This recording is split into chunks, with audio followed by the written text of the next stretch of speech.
ఆడపిల్లే ఆశపడ్డాను, బంగారు తల్లి పెళ్లి కూతురాయనే,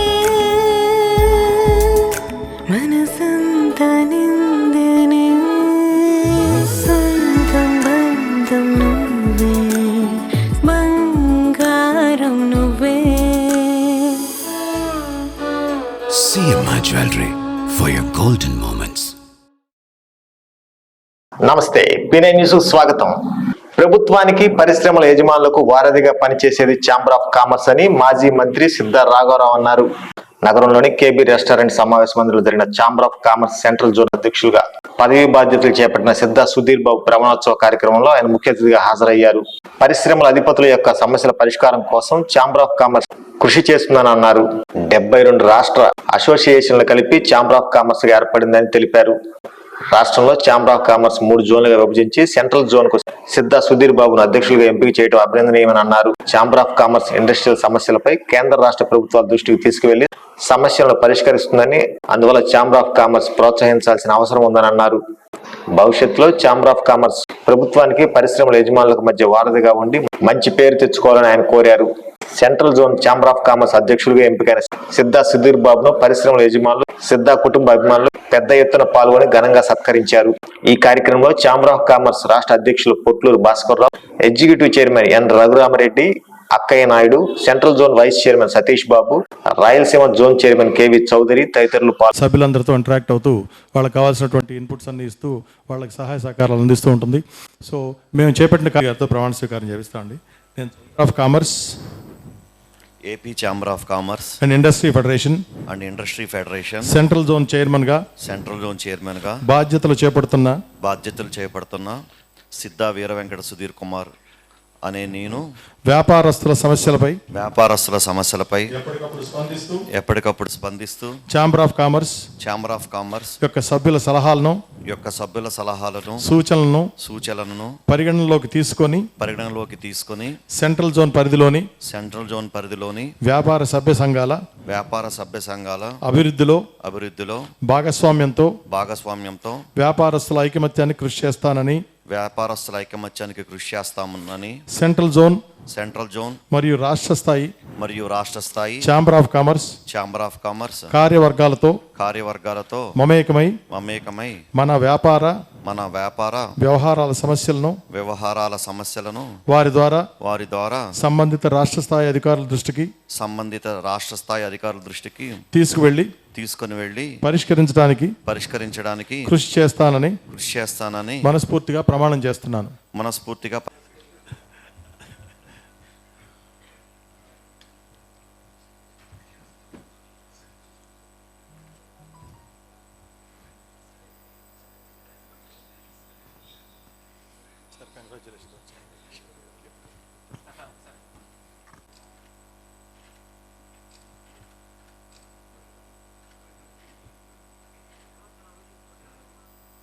AP chamber of central zone పరిధిలోని వ్యాపార సభ్య సంఘాల అభివృద్ధిలో భాగస్వామ్యంతో వ్యాపారస్తుల ఐకమత్యానికి కృషి చేస్తానని సెంట్రల్ జోన్ మరియు రాష్ట్ర స్థాయి ఛాంబర్ ఆఫ్ కామర్స్ కార్యవర్గాలతో మమేకమై మన వ్యాపార వ్యవహారాల సమస్యలను వారి ద్వారా సంబంధిత రాష్ట్ర స్థాయి అధికారుల దృష్టికి తీసుకొని వెళ్ళి పరిష్కరించడానికి కృషి చేస్తానని మనస్ఫూర్తిగా ప్రమాణం చేయుచున్నాను. థ్యాంక్ యూ అండి.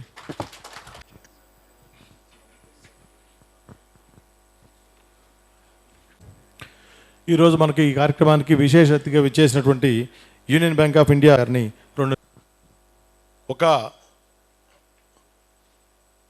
కొన్ని సంవత్సరాలుగా అతి దగ్గరగా ఛాంబర్ తోటి, ఎందుకంటే నేను ముఖ్యంగా టెక్స్టైల్ ఇండస్ట్రీ నుంచి వచ్చాను.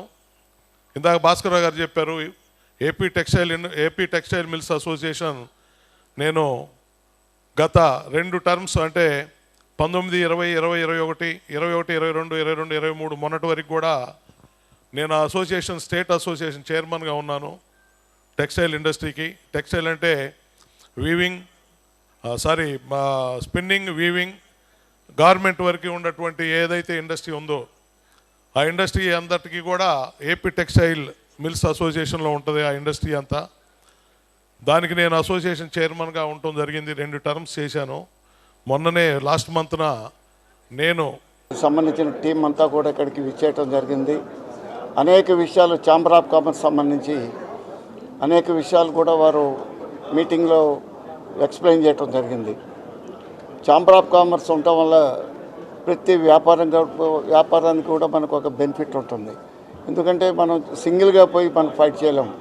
ఈరోజు రాష్ట్ర ప్రభుత్వాలు కానీ కేంద్ర ప్రభుత్వాలు కానీ అనేక బిజినెస్ సంబంధించి విషయాల్లో ప్రాబ్లమ్స్ వచ్చినప్పుడు వాటిని రెక్టిఫై చేయాలంటే ఈ ఛాంబర్ ఆఫ్ కామర్స్ మనకి ఒక వారధి లాంటిది. వీరు చాలా గట్టిగా ఫైట్ చేయగలరు. అందువల్ల ఏ ఇష్యూ ఉన్నా కూడా ఆ ఇష్యూను మనం ఛాంబర్ ఆఫ్ కామర్స్ ద్వారా పోవటానికే ఒక వేదిక, ఒక ప్లాట్ఫారం ఇది మనకు ఉపయోగం ఉంది కాబట్టి ఇక్కడికి విశేషం బిజినెస్ పీపుల్ అందరూ కూడా వారు ఒక జిఎస్టీ కాదు, ఐటీ కాదు, అనేక సమస్యలు ఉంటాయి. వాటి మీద కొంతమంది కొన్ని విషయాలు తెలియకపోవచ్చు. వారితో అప్రోచ్ అయ్యి తప్పకుండా వెళ్తే మనం AP chamber of commerce and industries federation యొక్క సెంట్రల్ జోన్ చైర్మన్గా నేను ఇప్పుడే ప్రమాణ స్వీకారం చేయడం జరిగింది. ఈ యొక్క ఏపీ ఛాంబర్స్ యొక్క ముఖ్య ఉద్దేశము ప్రభుత్వానికి, వ్యాపారస్తులకు వారధిగా ఉంటూ వాళ్ళకు కావాల్సిన సమస్యల మీద గవర్నమెంట్స్తో, స్టేట్ గవర్నమెంట్తో, సెంట్రల్ గవర్నమెంట్తో ఫాలోఅప్ చేసుకుంటూ వాళ్ళ సమస్యలకి, వ్యాపారస్తుల సమస్యలకి తీరుస్తూ ముందుకెళ్తూ ఉంది ఆర్గనైజేషన్. దానిలో భాగంగా ఈరోజు నేను ఈ సెంట్రల్ జోన్ చైర్మన్గా ప్రమాణ స్వీకారం చేయడం ఎంతో ఆనందంగా ఉంది. తప్పకుండా ఈ సెంట్రల్ జోన్లో నుంచి వచ్చే సమస్యల్ని మా ఛాంబర్స్ స్టేట్ దృష్టికి తీసుకెళ్ళి తప్పకుండా ఒక అవకాశం ఇవ్వండి, అభివృద్ధి అంటే ఏంటో చూపిస్తానని మాజీ శాసనసభ్యులు టీడీపీ రాష్ట్ర ఉపాధ్యక్షులు దామచల జనార్దన్ నగర ప్రజలకు సూచించారు. జనం కోసం జనార్దన్ బాబు షూరిటీ భవిష్యత్ గ్యారంటీ కార్యక్రమాన్ని నగరంలోని 9వ డివిజన్ లో పలు కాలనీలు పర్యటించారు. ఇంటింటికి వెళ్లి మహిళలు, యువతతో మాట్లాడి సమస్యలను తెలుసుకున్నారు. మినీ మేనిఫెస్టో కరపత్రాలను అందజేశారు. టీడీపీ అధికారంలోకి వస్తే అమలు చేయబోయే సంక్షేమ పథకాల గురించి వివరించారు. ఈ కార్యక్రమంలో టీడీపీ శ్రేణులు అధిక సంఖ్యలో పాల్గొన్నారు.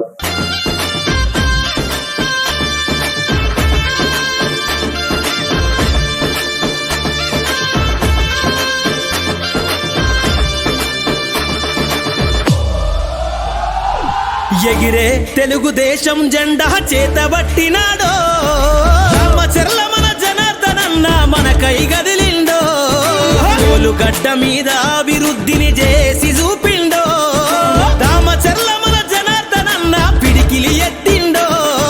ఎగిరే తెలుగుదేశం జెండా చేతబట్టినాడో, రామచర్ల మన జనార్దనన్న మనకై గదిలిండో, గడ్డ మీద అభివృద్ధిని చేసి చూపిండో, రామచర్ల మన జనార్దనన్న పిడికిలి ఎత్తిండో.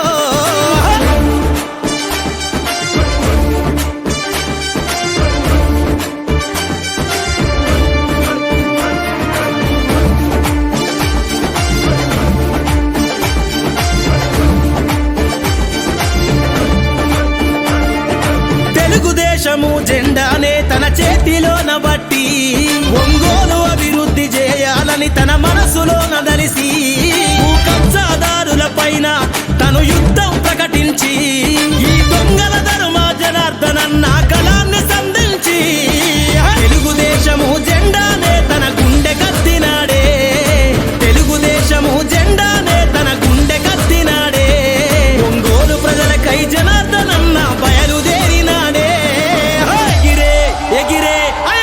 ఎగిరే తెలుగుదేశం జెండా చేతబట్టినాడో, రామచర్ల మన జనార్దనన్న మనకై గదిలిండో, రామచర్ల మన జనార్దనన్న మనకై గదిలిండో.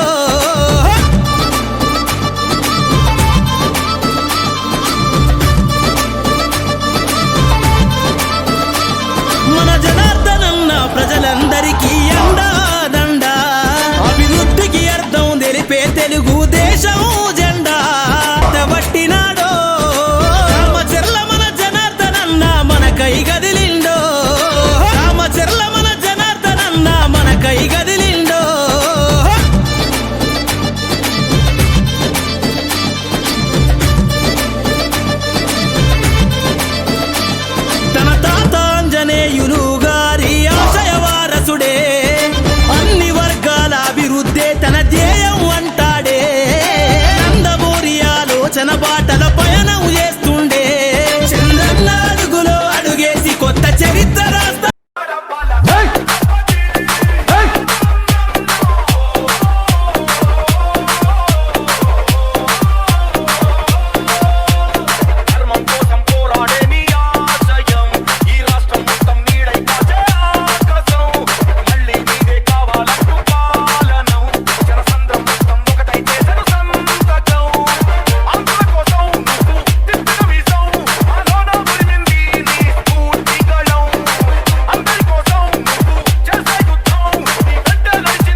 భవిష్యత్తుకి గ్యారంటీ తిరుగులేదు అందించే ఆత్మగౌరవం చదువుకునే ప్రతి బిడ్డకి ఏటా 15,000 ప్రతి తల్లికి వందనమంటూ చంద్రన్న తెచ్చెను పథకం ఇంటి దీపం వెలిగించే ఇల్లాలికి ఓవరం ఏడాదికి ఉచితం 3 గ్యాస్ బండ్ల బహుమానం ఉచితంగా బస్సుల్లో ప్రతి మహిళకు ప్రయాణం మహాశక్తి పథకంతో మారనుంది భవితవ్యం మహాశక్తి ప్రతి మహిళకు స్ఫూర్తి మన చంద్రన్న ఆశయ దీప్తి మహాశక్తి ప్రతి మహిళకు స్ఫూర్తి మన చంద్రన్న ఆశయ Deepti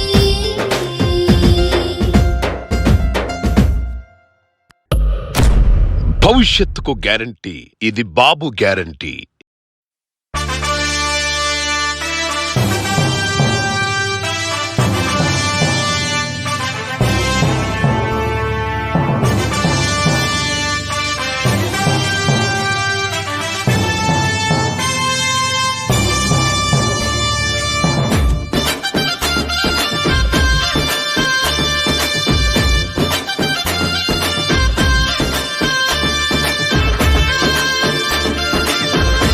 SC ST BC minority పేద ప్రజల పక్షాన సాధక బాధలు తెలిసిన వ్యక్తిగా నిలబడ్డ జగన్మోహన్ రెడ్డి ప్రభుత్వం ఒక పక్క, ప్రజలను మోసం చేసి అధికారం కోసం మాయమాటలు చెప్పే చంద్రబాబు, పవన్ కళ్యాణ్ పెత్తందారులు ఒక పక్క ఉన్నారని రాష్ట్ర పురపాలక పట్టణాభివృద్ధి శాఖ మంత్రి ఆదిమూలపు సురేష్ అన్నారు. ఎర్రగొండపాలెం పట్టణంలోని డాక్టర్ బిఆర్ అంబేద్కర్ బాబు జగజ్జీవన్ రావు ఆడిటోరియంలో రెవెన్యూ శాఖ ఆధ్వర్యంలో ఏర్పాటు చేసిన అసైన్మెంట్ పట్టాల పంపిణీ కార్యక్రమంలో ఆయన ముఖ్య అతిథిగా హాజరయ్యారు. ఈ సందర్భంగా ఆయన మాట్లాడుతూ ఎన్నో సంవత్సరాల నుండి సాగు చేసుకుని జీవనం సాగిస్తున్న పేద ప్రజల వ్యవసాయ భూములకు ఎటువంటి హక్కులు లేకుండా ఉన్న వారికి 20 సంవత్సరాలు దాటిన అసైన్మెంట్ భూములకు శాశ్వత భూ హక్కు కల్పిస్తూ వారికి పూర్తి సర్వాధికారం ఇచ్చిన జగనన్న ప్రభుత్వం అండగా నిలిచిందని అన్నారు. ఈ కార్యక్రమంలో జిల్లా వైసీపీ ఉపాధ్యక్షులు మూర్తిరెడ్డి, ఎంపీపీ దొంతా కిరణ్ గౌడ్, పుల్లల చెరువు ఎంపీపీ కందుల వెంకటయ్య, త్రిపురాంతకం ఎంపీపీ కోట్ల సుబ్బారెడ్డి, జెడ్పీటీసీ విజయభాస్కర్, చలమారెడ్డి, సర్పంచ్ అరుణాబాయ్, 5 మండలాల తహసీల్దార్లు కె రవీందర్ రెడ్డి, కె దాసు, వి కిరణ్, రామకృష్ణారెడ్డి, వేణుగోపాలరావు, వైసీపీ మండల కన్వీనర్లు ఓబుల్ రెడ్డి, పోల్ రెడ్డి, రైతు సంఘ నాయకులు ఎర్రంరెడ్డి వెంకటేశ్వర రెడ్డి, మండల సచివాలయ కన్వీనర్ జబీవుల్లా, వైసీపీ నాయకులు, రైతులు తదితరులు పాల్గొన్నారు. యూనిట్స్ అన్ని బయట పెట్టామండి. ఈ కార్యక్రమం జరిగిన వెంటనే మినిస్టర్ గారి చేతుల మీదుగా మొత్తం ఎప్పుడైనా కూడా ప్రకృతి విపత్తు కలిగినప్పుడు, నష్టం వాటిల్లినప్పుడు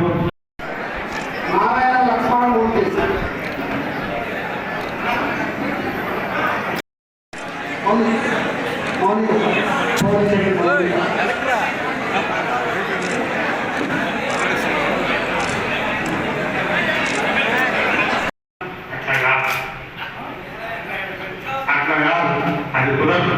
ఎందుకంటే నేను కూడా ఉన్నాం ఇలా, నేను కూడా చూసాం 15 సంవత్సరాల నుంచి ఈ పేద వాళ్లకు భూ పంపిణీ కార్యక్రమం ఒక ఉద్యమం. ఇది ఒక ఉద్యమం లాగా దున్నేవాడే భూమి అని చెప్పి మన వామపక్ష సోదరులు ఎర్రజెండా అని చెప్పి ఎర్రజెండాను పాలించి దున్నేవాడి భూమి ఈ భూమి మాది ఇవన్నీ చెప్పి వాళ్ళు ఒక పేటెంట్ గా భూమి పంపిణీ కార్యక్రమానికి ఉద్యమాలు చేసి ప్రాణాలు కోల్పోయినటువంటి నాయకులు మహనీయుల దగ్గర నుంచి అంత బాధపడాల్సిన పని లేదు. వామపక్షాలు కాదు, మేము కూడా చేస్తామని చెప్పి స్వతంత్రం వచ్చినప్పటి నుంచి ఇప్పటి వరకు ఆంధ్రప్రదేశ్ చరిత్రలో అసైన్మెంట్ భూములు సుమారు 50 నుంచి 60 లక్షలు ఉన్నాయా, 60 లక్షల ఎకరాలుంటే దివంగత నేత ప్రీతమ నాయకుడు డాక్టర్ వైఎస్ రాజశేఖర రెడ్డి గారి కాలంలో 2004 నుంచి 2009 5 సంవత్సరాల కాలంలో 6 విడతలు, మొదటి విడత, 2వ విడత, 3వ విడత, 4వ విడత, 5వ విడత, 6వ విడత చెప్పి 30 లక్షల ఎకరాలు భూ పంపిణీ చేసినటువంటి తమ్ముడు నాయకుడు మన దివంగత నేత రాజశేఖర రెడ్డి తీసుకున్నటువంటి నిర్ణయం. ముఖ్యంగా బడుగు బలహీన వర్గాల వారు మీరు 4.5 సంవత్సరాల క్రితం తీసుకున్నటువంటి ఒక నిర్ణయం, జగనన్నకు ఒక అవకాశం ఇవ్వాలని చెప్పి మీరు జగనన్నకు ఇచ్చినటువంటి అవకాశం ఈ రోజు ఈరోజు మన జీవితాల్లో ఏ విధంగా వెలుగు నింపుతా ఉంది, ఏ విధంగా మన ముఖాల్లో ఈరోజు చిరునవ్వు కనపడతా ఉంది, ఏ విధంగా మన పిల్లలకు భవిష్యత్తు కల్పిస్తా ఉన్నాం, ఏ విధంగా మన పిల్లలు ఈరోజు ఇంగ్లీష్ మీడియం చదువుతూ ఉన్నారు ప్రభుత్వ పాఠశాలలో. ఇవన్నీ కూడా ఆలోచన చేసుకోవాలని చెప్పరా అందరికీ మనం చేసుకుంటున్నాం. ఆయన చూసినటువంటి సమస్యలు ఇవన్నీ చాలా దగ్గరగా చూసినాడు. సమస్య తెలిసిన వ్యక్తి ఆలోచన ఒక రకంగా ఉండదు, కేవలం ఓట్ల కోసం రాజకీయం చేసే వ్యక్తి ఆలోచన ఒక రకంగా ఉంటుంది. వ్యవసాయం తెలిసిన వ్యక్తి, రైతు కష్టాలు తెలిసిన మనిషిగా ఒక రకంగా ఆలోచన చేస్తాడు. వ్యవసాయం తెలియకుండా అంత కంప్యూటర్ల మీద నడుస్తుంది. ఈ రాష్ట్రానికి నేను సీఈఓ అని చెప్పి చంద్రబాబు నాయుడు లాంటి వరకు గోచి పని చేయడం తెలియదు, అడ్డ పని చేయడం తెలియదు. ఈ రోజు అట్లా అడ్డి మిగులు భూములు రాస్తారు. మిగులు భూములు మరి అది ఎప్పుడు ఎవరికి ఇస్తారు, ఇతరుల తర్వాత ఎవరు సరిగా యజమానులు అనేది ఎప్పుడు నిర్ధారించాలి? ఇంకెప్పుడు 2 తరాలు అయిపోయా, 3 తరాలు అయిపోయా, మనం మొత్తం మన పిల్లలతో వాళ్ళు అంటారు భూమి మీదే యజమాని అయిపోతాం. ఎందుకంటే ఆలోచన చేసేవాళ్ళు లేదు. భూ హక్కు సురక్ష పథకం, ఆ భూమి రకరకాలుగా రెవెన్యూ రికార్డులో ఉండడం వలన రైతాంగానికి సన్నకారు రైతులు, చిన్నకారు రైతులు, పెద్ద రైతులు, మహిళలు చట్టాల గురించి అవగాహన కలిగి ఉండాలని ప్రకాశం జిల్లా న్యాయ సేవాధికార సంస్థ కార్యదర్శి కె శ్యాంబాబు అన్నారు. జిల్లా న్యాయ సేవాధికార సంస్థ ఆధ్వర్యంలో ఐసిడిఎస్ కార్యాలయంలో అంగన్వాడీ వర్కర్లకు, డ్వాక్రా మహిళలకు లీగల్ అవేర్నెస్ క్యాంపు నిర్వహించారు. ఈ సందర్భంగా ఆయన మాట్లాడుతూ ఆపదల్లో ఉన్న వారిని ఆదుకోవడం, అవసరమైన వారికి న్యాయ సహాయం అందించడం న్యాయ సేవాధికార సంస్థ ఉద్దేశమని అన్నారు. మహిళలు, బలహీనుల రక్షణ కోసం ఉన్న చట్టాల గురించి వారికి వివరించి వాటి ద్వారా వారు రక్షణ పొందే విధంగా చర్యలు తీసుకుంటున్నామన్నారు. ఈ కార్యక్రమంలో పాల్గొన్న ఐసిడిఎస్ పీడీ కె మాధురి మాట్లాడుతూ ఇటువంటి క్యాంపుల వల్ల మహిళలకు ఎంతో ఉపయోగం ఉంటుందని అన్నారు. అంగన్వాడీ వర్కర్లు, డ్వాక్రా మహిళలకు చట్టాలపై అవగాహన ఉంటే వారు ఎంతో మందికి వాటి గురించి వివరిస్తారన్నారు. అసభ్యంగా ప్రవర్తించారు కాబట్టి 506, 509 ఇప్పుడు ఉదాహరణకి మర్డర్ కేసు లేకపోతే రేప్ కేసు కానీ ఇలాంటి వాటిలో న్యాయ సేవాధికారి బాధింపబడిన వాళ్ళు పరిహారం అనేది సంబంధిత కోర్టు గ్రాంట్ చేసే అధికారం కోర్టుకే ఉంది. ఆ కోర్టు గ్రాంట్ చేయాలంటే తీసుకోవాల్సిన చర్యలు ఇలాంటివన్నీ కూడా కల్పించాలనే ఉద్దేశం. ముఖ్యంగా ఆడవారికి అనుకూలంగా ఉన్నటువంటి చట్టాలు, బలహీనులైనటువంటి ఆడవారికి, బలహీనులైనటువంటి వారికి సపోర్ట్ చేస్తూ ఏ చట్టాలు ఉన్నాయి ఆ చట్టాల పట్ల అవగాహన కలిగి ఉన్నప్పుడు మనం మన మీద జరిగినటువంటి అత్యాచారాలే కానీ ఏదైనా సమస్య ఉన్నట్లయితే దానికి ఎక్కడ పరిహారం దొరుకుతుంది అనే ఉద్దేశంతో ప్రతి ఒక్కరు అవగాహన కలిగి ఉండాలనే ఉద్దేశంతో ఈరోజు ఇటువంటి కార్యక్రమాలు మన జాతీయ న్యాయ సేవాధికార సంస్థ వారి ఆదేశాల మేరకు చేయటం జరుగుతుంది.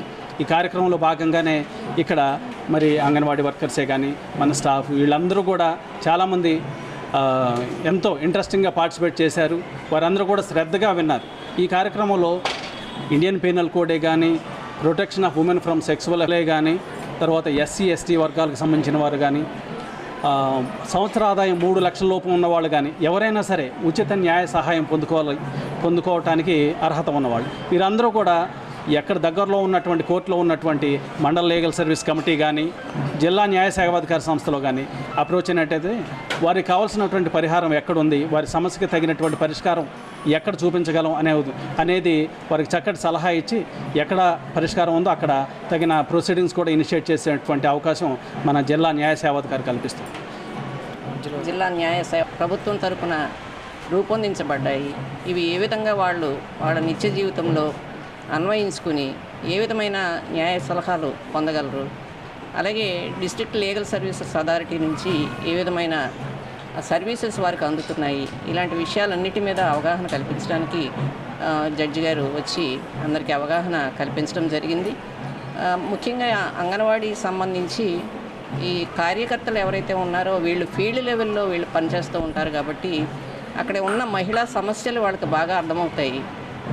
ఎవరికి ఏ విధమైన సలహా ఇవ్వాల్సి ఉంది, ఎవరి దగ్గరికి వాళ్ళని తీసుకుని వెళ్ళాలి, ఎవరి ద్వారా ఈ సమస్య పరిష్కారం జరుగుతుంది అనే విషయాలు వాళ్ళకి ఈ రోజున జడ్జి గారి ద్వారా అవగాహన కల్పించడం జరిగింది.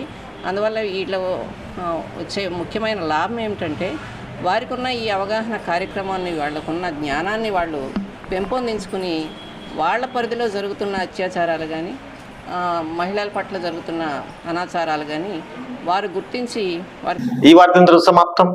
నమస్కారం. గుండె సంరక్షణ కోసం మరింత జాగ్రత్త తీసుకోవడం అవసరం.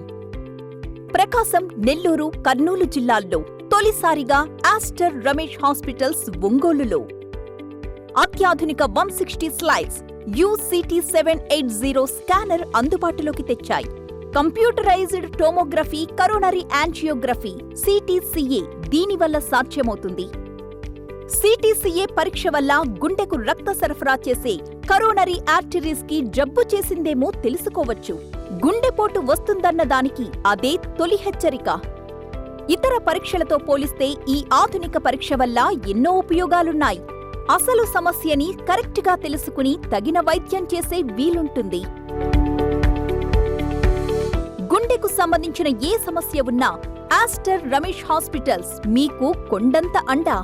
మీరు పూర్తిగా విశ్వసించదగ్గ అత్యాధునిక ఆసుపత్రి ఇది.